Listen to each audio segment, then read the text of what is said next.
我知道了。魏无羡笑道：你喜欢我青涩一点，嫩一点，现在的我太厚脸皮了。蓝忘机认真想了想，也许是有一些，但是……魏无羡夸张地叹道：唉，男人。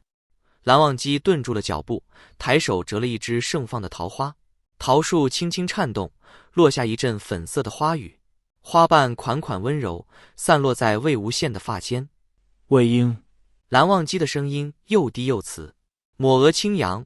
白衣仙君握着那只粉嫩的桃花，目光灼灼，定定凝视着他，缓步向他靠近。不知道为什么，魏无羡觉得这样的蓝忘机莫名的有气势，不由得步步后退，直退到后背，抵住了那棵桃树。蓝忘机一语不发，将桃花默默别在魏无羡心口。花，送你。蓝忘机温柔地拂去他发上的花瓣，两手撑在他脸侧，将他笼罩在自己的身影下。明明没有被他抱住，魏无羡却觉得自己已是无处可逃，不能动弹。魏无羡面颊发热，浮上一层浅浅的绯色，既与桃花的艳光融为一体。蓝忘机微微一笑，唇角不易察觉的上翘，如玉的面庞仿佛附上了柔和的光晕，眼睛的颜色又浅又淡，倒映出魏无羡一瞬不移的桃花眼。那目光太过深沉，快把魏无羡吸入其中。魏无羡看得呼吸都凝滞了。魏婴，我想看你脸红。蓝忘机低语道。现在。魏无羡的脸应声红透，被蓝忘机突然强大的气场震慑，魏无羡微微启唇，想说些什么来反击，脑内却一片空白，完全说不出话来。蓝湛太可怕了。很轻的，蓝忘机笑了一下，低下头，含住魏无羡嫣红的双唇，浅浅撕磨，舌尖划过他柔嫩的唇瓣，将他亲得水光润泽，娇艳欲滴。魏婴，你害羞了。沿着他的脸庞，蓝忘机一路亲吻至柔软的耳廓，将温热的呼吸全数喷洒进他敏感的耳中。魏无羡忍不住喘了一下，连腿都软了，但是面子不能丢，默默深吸了一口气，艰难地找回自己的声音。魏无羡辩解道：我没有。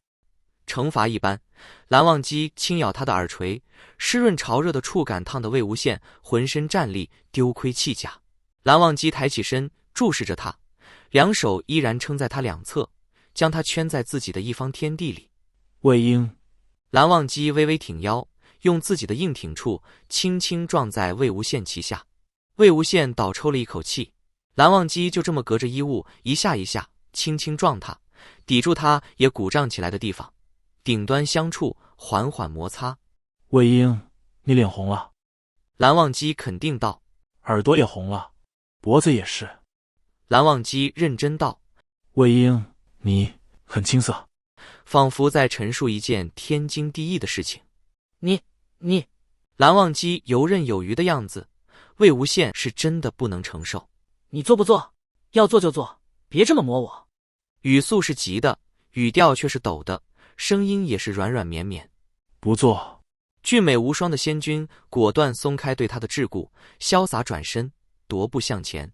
魏无羡呆愣在原地，脸红得像熟视洪流一般，全身热气一圈一圈向外蒸腾。岂有此理！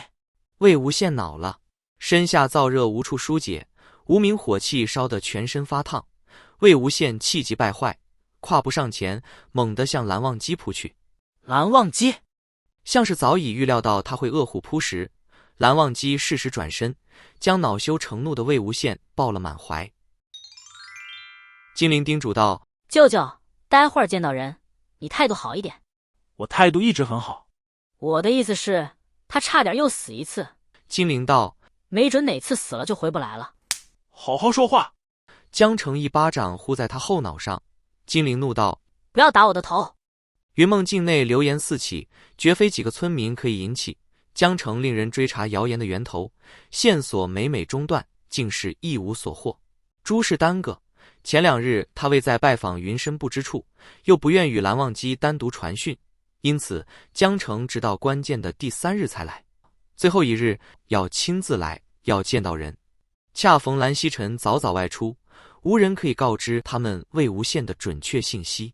金陵频繁出入，早已熟稔，自作主张地拽着江澄往净室行去。被金陵一句差点又死一次，震得思绪纷繁。江澄未及多想，人便已经到了净室院门外。院内隐约有和缓琴音，人必是在屋内了。熏风拂过，吹起院内一株高大的玉兰树，花瓣纷飞，花雨如雪，一片花瓣落在金陵的发顶。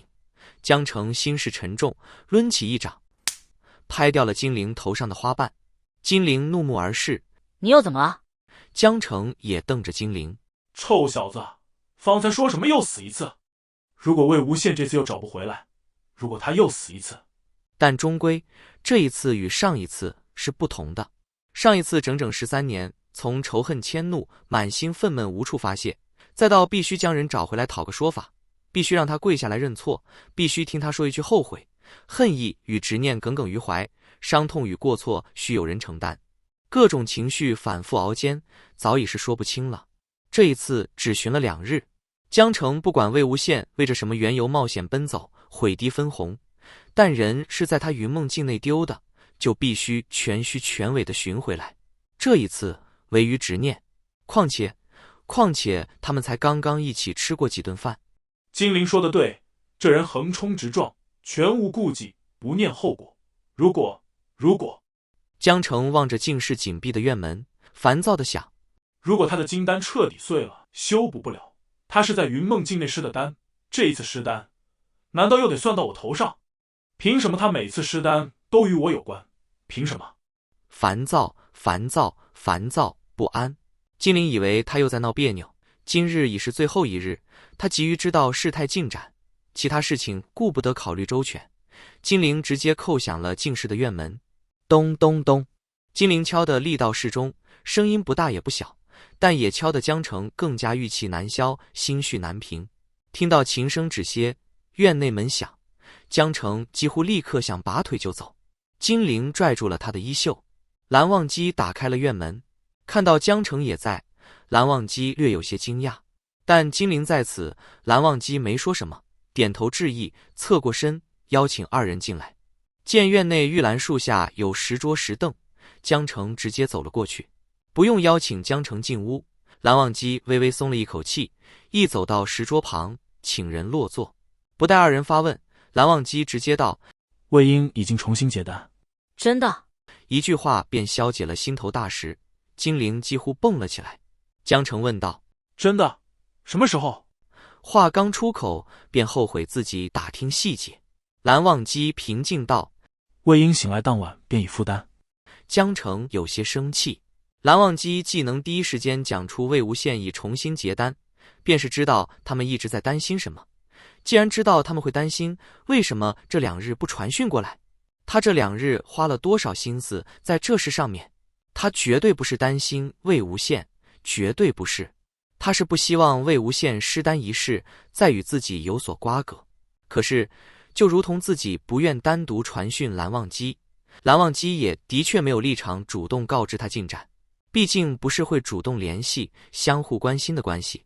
江澄看了蓝忘机一眼，突然想到，当晚复丹，那岂不是意味着蓝儿也是不义，就当他将功补过了吧？心头一股不是掠过。江澄在奇异的回避感之中，忍不住挪动2寸，坐得离蓝忘机远了些，同时又在心里原谅了蓝忘机的不告知。金陵并未注意到江澄悄悄改变坐姿，一连串的发问：怎么做到的？他的金丹不是全碎了吗？现在金丹稳固吗？不会再碎了吧？蓝忘机只道：金丹恢复如初，丹符稳固，已无大碍。金陵兀自追问：如何恢复的？江澄自然不会告知金陵任何细节，蓝忘机亦不答。江澄瞪了金陵一眼，金陵以为自己一时激动，问及姑苏蓝氏的机密法门修炼秘诀，止了追问。金陵生硬地转开话题，切入另一个要害：他的记忆呢？会恢复吗？蓝忘机道：会。江澄和金陵俱是愣住，未想到蓝忘机答得如此笃定。